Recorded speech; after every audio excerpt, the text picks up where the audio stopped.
Welcome student, I am Sarita Bhardwaj. Today we continue the first unit solid state from 12th class, and today our topic is point defects in ionic crystal. In the last video we discussed about the defect. What is the defect, what is the imperfection, types of the defects like point defect, line defect, and we also discuss about the types of point defect in non ionic. आज हम कर रहे हैं आयनिक के बारे में. Last video में हमने किसके बारे में किया था? नॉन आयनिक के अंदर कौन कौन से पॉइंट डिफेक्ट्स होते हैं, तो उसको हमने कैटेगराइज किया था दो में, वैकेंसी डिफेक्ट और इंटरस्टिशियल. आज हमारा टॉपिक रहेगा point defects in ionic crystal. Generally it get classified into the three type. First, defect in stoichiometric crystal, second non stoichiometric, and third one is the impurity defect. अब इसमें हम first discuss कर रहे हैं defects in stoichiometric crystal. Before discussing हमें stoichiometry जो word है उसका मीनिंग पता होना चाहिए. स्टोशियोमेट्रिक ग्रीक के अंदर दो वर्ड से मिलकर बना है. First word is the stoichion and second word is the metron. In Greek stoichion means element and metron means measurement और मेजर. मीन्स जो स्टोशियोमेट्री है वो आपको किसके बारे में बताती है? Number of atoms, elements, ion, या हम बोल सकते हैं particles that constitute the crystal lattice और द आयनिक क्रिस्टल. तो स्टोशियोमेट्रिक डिफेक्ट में क्या होगा? If number of ions means cations and anions remains same before and after the defect, means there is no any change in the number of atoms, ions or elements during the defect. means उसके stoichiometry में अगर कोई change नहीं आता तो वो defect क्या बन जाता है? Stoichiometric crystal defect. In ionic crystals और इन आयनिक सॉलिड. सेकेंडली जब हम बात करेंगे नॉन स्टोशियोमेट्रिक क्रिस्टल की, means the number of ions or the stoichiometry is not same before and after the defect, तो वो किस में आ जाएगा? Non stoichiometry. और थर्ड क्या होगा? Impurity defect. मीन्स अगर हम बाहर से कुछ इम्प्योरिटी को या फिर अदर सब्सटेंस को ऐड कर देते हैं किसके अंदर? आयनिक सॉलिड के अंदर, तो कौन सा डिफेक्ट अराइज कर जाएगा? Impurity defect. अब वन बाय वन हम इनको डिटेल में करते हैं. तो फर्स्ट लेकर चल रहे हैं डिफेक्ट्स इन स्टोशियोमेट्रिक क्रिस्टल. अब हम स्टोशियोमेट्रिक डिफेक्ट को एक एग्जाम्पल से समझ सकते हैं. फॉर एग्जाम्पल मैंने यहाँ पर आयनिक सॉलिड लिया NaCl. हमें पता है कि यहाँ पर कोऑर्डिनेशन नंबर दोनों Na पॉजिटिव और Cl नेगेटिव का कितना होता है? 6. तो मैंने यहाँ पर लिखा 6:6. तो मेरे पास यहाँ पर इनकी स्टोशियोमेट्रिक रेशो रिप्रेजेंट हो गई 1:1 अगर दोनों को कैंसिल करूँगा. अब उनके क्रिस्टल लैटिस में से मैंने क्या किया? Remove equal number of positive and negative ion. Means एक मैंने Na को निकाल दिया और एक Cl को निकाल दिया, तो हमारे पास रेशो क्या आ जाएगी? 5:5. अगेन जो हमारे पास स्टोशियोमेट्रिक रेशो है वो मेंटेन क्या है? 1:1. तो यहाँ यही कहा मैंने आपको कि before and after the defect अगर क्या सेम रहती है उसकी stoichiometry, means number of ions की रेशो, तो वो क्या शो करेगा? That is the point defect in the stoichiometric crystal. और हम सिंपली नाम क्या दे सकते हैं? Stoichiometric point defect. बेसिकली जो हमारे पास स्टोशियोमेट्रिक पॉइंट डिफेक्ट है, it is of two type. One is the Schottky defect and second one is the Frenkel defect. After the name of the scientist, Schottky defect after the name of the discoverer. German scientist थे Schottky, जिन्होंने इस defect को observe किया था in 1930. Frenkel defect after the name of the discoverer, Russian scientist Frenkel, जिसने इस defect को observe किया था 1926 में. फर्स्टली अब हम यहाँ डिटेल में डिस्कस करेंगे बच्चा शॉर्टकी डिफेक्ट्स को. अब जब हम शॉर्टकी डिफेक्ट को देखते हैं तो इसमें क्या होता है? The equal number of cation and anion are lost from their lattice site, leaving behind the vacancies or the hole.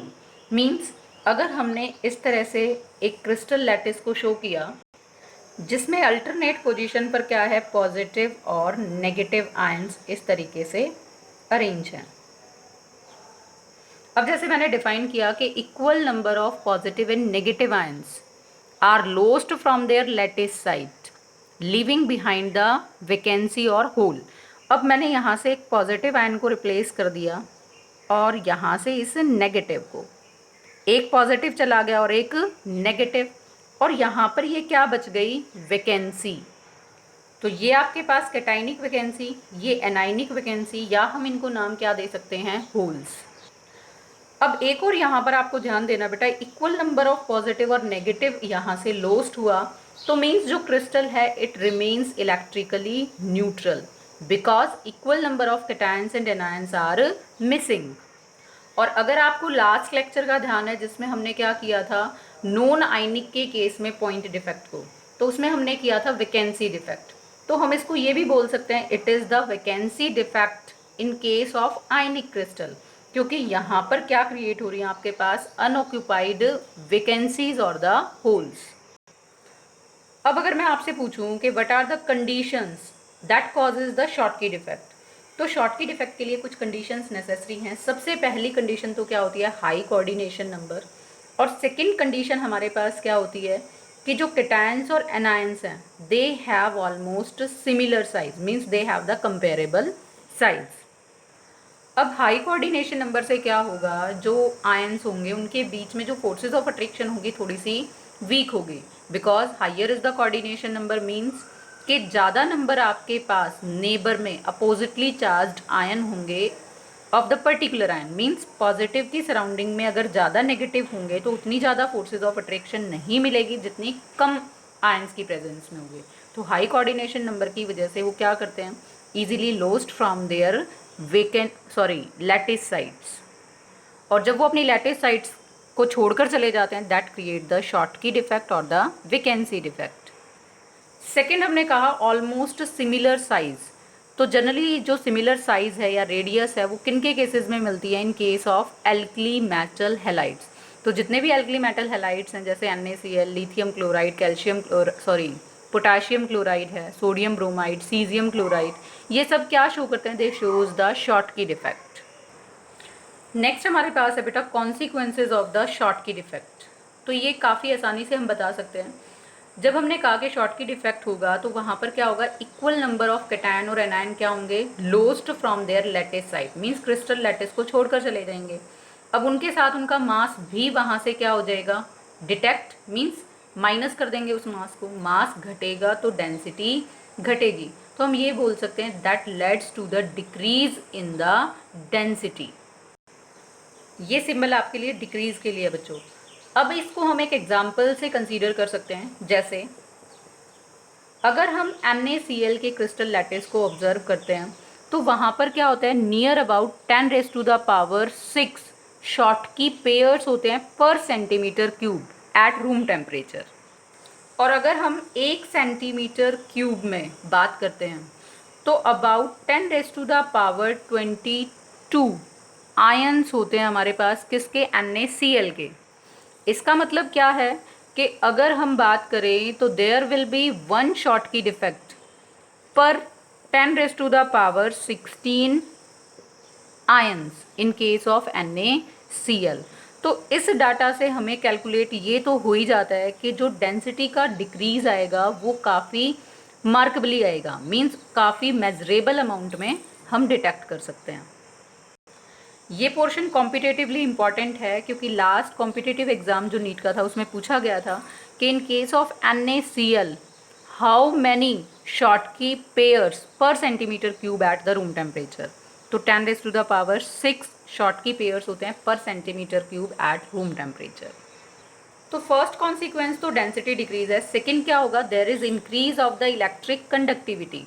अब इलेक्ट्रिक कंडक्टिविटी क्यों बढ़ जाती है, because of the movement of the adjacent ion in the holes.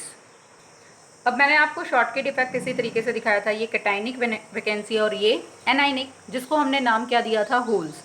तो adjacent ion means ये इधर move कर जाएगा, तो अब क्या होगा, यहाँ पर वैकेंसी हो जाएगी और यहाँ पर कौन आ गया, नेगेटिव आयन।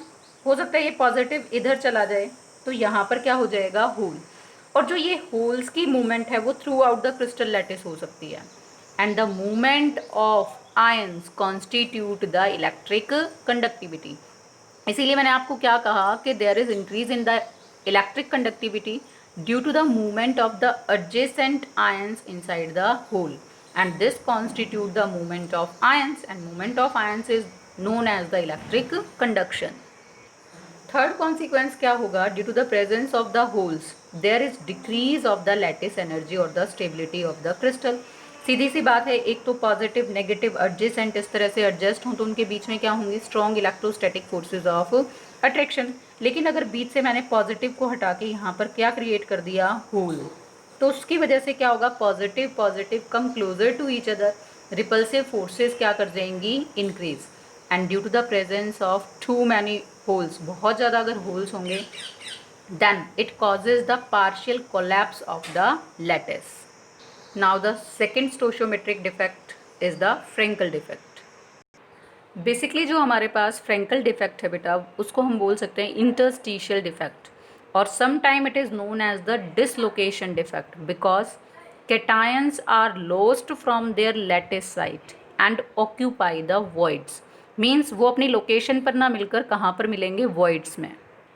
अब यहाँ पर हमने सिर्फ किसकी बात की? cations की, because cations are of smaller size, so they must be easily fit into the small size voids और द इंटरस्टिशियल साइट्स। जो एनायंस होते हैं मीन्स नेगेटिव आयंस होते हैं, वो लार्जर होते हैं और वो voids के अंदर फिट नहीं हो सकते। अब इसमें हम क्या शो कर सकते हैं? ये हमारे पास पॉजिटिव कैटायन है, अपना लैटिस पॉइंट छोड़कर उसने क्या ऑक्यूपाई कर लिया? voids को। और जैसे ही कैटायन voids में जाएगा तो यहाँ पर वेकेंट साइट बच जाती है, जिसको कैटायनिक वैकेंसी बोलेंगे या फिर होल्स।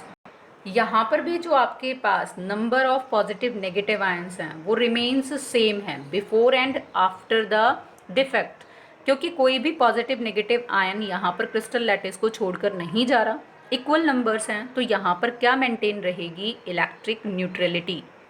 अगर हम यहाँ पर बात करें conditions for the Frenkel defect, then it is opposite to the Schottky defect, means low coordination number, and second anions are much larger in size than the cation. इसमें एग्जाम्पल आ जाएंगे सिल्वर के हेलाइट्स, क्योंकि जो silver ion है वो small size है और इजीली ऑक्यूपाई कर लेगा किसको? voids को। जिंक सल्फाइड भी इसमें एग्जाम्पल आता है, क्योंकि Zn2 positive also of the small size, so easily occupy the interstitial sites. First consequence हमारे पास फ्रेंकल डिफेक्ट का आएगा कि इलेक्ट्रिक कंडक्टिविटी इंक्रीज करती है due to the movement of ions into the adjacent holes. ये हमारे पास होल क्रिएट है, तो एडजेसेंट आयन यहाँ पर मूव करेगा और होल को throughout the crystal lattice क्या कर देगा? Move. That causes the movement of ion as well as the increase of the electric conductivity. Density slightly increase कर जाते हैं because of the decrease of the volume. Third, stability of lattice decrease करती है due to the closeness of the like charges. जैसे यहाँ पर मैंने figure में दिखाया भी है कि like charges come closer and that result in the decrease of the stability. अब लाइक चार्जेस जब क्लोजर अप्रोच पर आएंगे they increases the dielectric constant. तो ये तो हमारे पास आ जाते हैं consequences of the Frenkel defect. अगर अब मैं आपसे कुछ क्वेश्चंस पूछूं, जैसे अगर आपने शॉटकी और फ्रेंकल डिफेक्ट के एग्जाम्पल्स को ध्यान से देखा तो आपने देखा होगा silver bromide is able to show both the Schottky as well as Frenkel defect. तो फर्स्ट हमारे पास क्वेश्चन है name the solid which shows both Frenkel and Schottky defect. तो हमारे पास इसका आंसर क्या आ जाएगा? That is silver bromide. अगर अब मैं आपसे पूछा रीज़न पूछूँ इसकी why AgBr shows both Frenkel and Schottky defect, तो सबसे पहले तो हमें पता है कि Schottky defect arises when there is the missing of the ions from the lattice point. Secondly, Frenkel defect arises when the missing ion means cation occupy the voids or the interstitial site। अब जो AgBr है वो दोनों conditions को fulfil करता है, means Ag positive का small size है तो वो आसानी से अपने लैटिस पॉइंट पे से निकल जाता है और क्या ऑक्यूपाई करता है? void को, जिसकी वजह से वो दोनों इफेक्ट को शो करता है, शॉटकी डिफेक्ट को भी और फ्रेंकल डिफेक्ट को भी। या फिर हम ये भी बोल सकते हैं कि AgBr दोनों की कंडीशंस को फुलफिल करता है, फ्रेंकल डिफेक्ट की भी और शॉटकी डिफेक्ट की भी। फ्रेंकल डिफेक्ट की कंडीशन क्या है कि जो नेगेटिव आयंस होते हैं मींस एनायंस होते हैं वो मच लार्जर होते हैं, किससे? कैटायन से। तो यहाँ पर Br negative is much larger as compare to the Ag positive. Second, Schottky defect की कंडीशन क्या है कि जो कैटायन है वो छोटा साइज हो और इजीली कहाँ पर जाकर बैठ जाए? वो voids या इंटरस्टिशियल साइट्स पर। फ्रैंकल डिफेक्ट की ही कंडीशन है कि स्मॉल साइज हो और आसानी से किसको ऑक्यूपाई कर ले, वॉइड्स को या फिर इंटरस्टिशियल साइट को। अब इन दोनों के इनकम्पेरेबल साइज की वजह से क्या होगा कि आसानी से जो एजी पॉजिटिव है वो मिसिंग हो जाएगा, कहाँ से, अपने लैटिस पॉइंट से। अब मिसिंग ऑफ लैटिस पॉइंट होना किसका कॉन्सिक्वेंस या किसकी कंडीशन है, शॉर्टकी की। वॉइड्स को ऑक्यूपाई करना किसकी कंडीशन है, फ्रैंकल की। As it satisfied both the condition for Frenkel and Schottky, therefore AGBR shows both Frenkel and Schottky defect. Next अगर मैं आपसे पूछूं कि why silver halides and zinc sulphide shows the Frenkel defect, तो reason हमारे पास क्या आएगी, वही सेम कि AG पॉजिटिव ZN2 पॉजिटिव इनका साइज कैसा होता है, छोटा, so they easily occupy the voids and shows the Frenkel defect. इससे हम अपोजिट में क्वेश्चन पूछ सकते हैं कि why alkali metal halides do not show the Frenkel defect, तो उसकी रीज़न क्या आ जाएगी कि जो एल्कली मेटल्स आयंस होते हैं, कैटायंस होते हैं, they are much larger in the size, so they are not easily fit into the voids, और जब तक वो वॉइड्स में फिट नहीं होंगे तो वो interstitial defect means Frenkel defect को शो नहीं करेंगे। Now student, in the next video we discuss about the non stoichiometric point defect. Thanks and have a nice day.